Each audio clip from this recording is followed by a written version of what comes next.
Hi, I'm Cass Ballantyne, and this is Higher Ed Hacks, where I help you navigate working and learning in academia. This is a video in my series on the academic job market, and is focused this video is focused for folks who are in the process of preparing to apply for jobs in the next couple of months.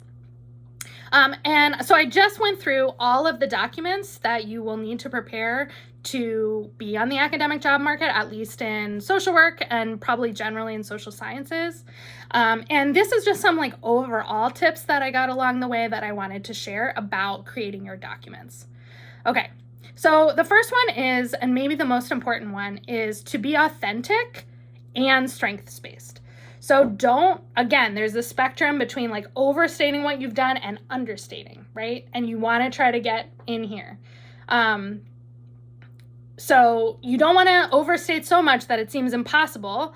And also sometimes we don't want to overinflate. Nobody wants to work with somebody who's overinflating. So if you're noticing sometimes I think when we feel insecure, we try to add on a bunch of stuff and we a little exaggerate what we've done. So don't do that. Be authentic to what you did and be proud of what you did. But acknowledge that we all work together really most of us all work in collaborative teams to do this work. But still be strengths-based. Find your strengths and make sure they shine out in your materials. What are you great at? You're probably great at quite a few things. So acknowledge what those are and make sure that they're in those pieces so that, so that your best qualities are clearly articulated in your pieces. And sometimes, again, you may struggle, sometimes, and I think women and people from some cultural standpoints who humility is really important. I think it can be difficult to figure out what those are. And the reality of graduate school can make it kind of difficult because it's a time where it's you're being taught to push. You're not enough. You don't know enough. You're not ready. So sometimes we're wait, what are we even good at? So talk to your peers, find those strengths, and make sure that they're authentically described in all of the work that you share. The second one is kind of silly, but I do think it's probably important, which is don't include quotes. So in an early draft of my teaching statement, I opened with a quote by Catherine Bon Stockton, which I can't even remember the quote, actually. I just remember it was one of their quotes. And they were don't put that. Because one, you want it to be from you. This is your teaching statement. This is your cover letter. This is your research statement. Two, what if the person who's reading your piece hates that person or thinks their work is crap or, just wrote an article that critiqued the perspective in the paper you took that quote from or whatever. So speak from your own voice and don't use quotes in any of your materials. Number 3,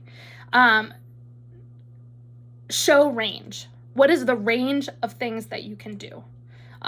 What are your range of methods? What is the range of theories that you use? What are the range of classes that you can teach? Again, remember, don't limit yourself to one class you can teach because you don't know if the favorite professor is the one who's taught that for 20 years and you're never going to get it. And they're going to be well, what will they teach here? So always show range. And if you're watching this far before going on the job market, make sure you're thinking about building your range. There are many research questions. You want to be able to have the tools to answer the many research questions you might have, and this is a good time to build that range. Okay, number 4, be accurate. So make sure in all of these things that your spelling is right, the wording is right, the job title is exactly written, and also the name of once you get to customizing, the name of the institution.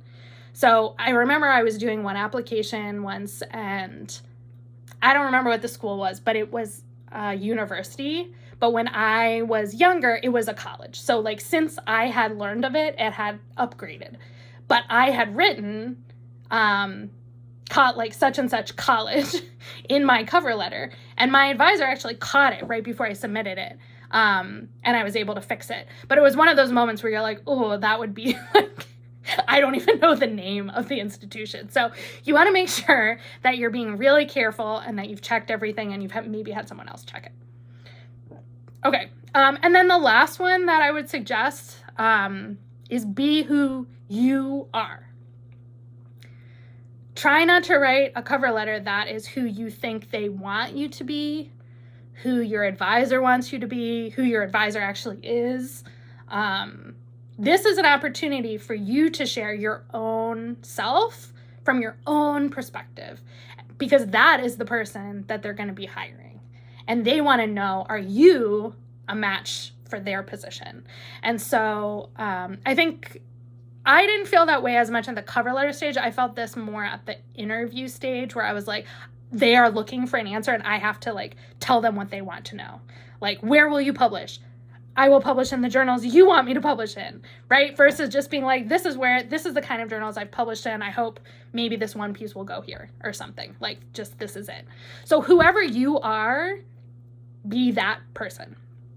And, try, not to feel like there's a specific answer or person. Like, it might be a specific person that they're looking for. And if that person isn't you, you're not going to get the job anyways. But what's more important is that you're sharing yourself and being authentic. And so just make sure that when you're rereading and revising your pieces, that you don't take so much advice from other people that you lose yourself, or you don't minimize your own strengths so much based on maybe critiques someone else has made or things other people have said. Trust yourself and your own strengths, and maybe sit down with your strengths a little bit if you're feeling that imposter syndrome really badly, or you're feeling kind of down on yourself or worried about the job market. This is a really scary process, but you are at this point and you have come very far. So make sure you are who you are and that you're letting yourself shine in your documents. Okay, thanks.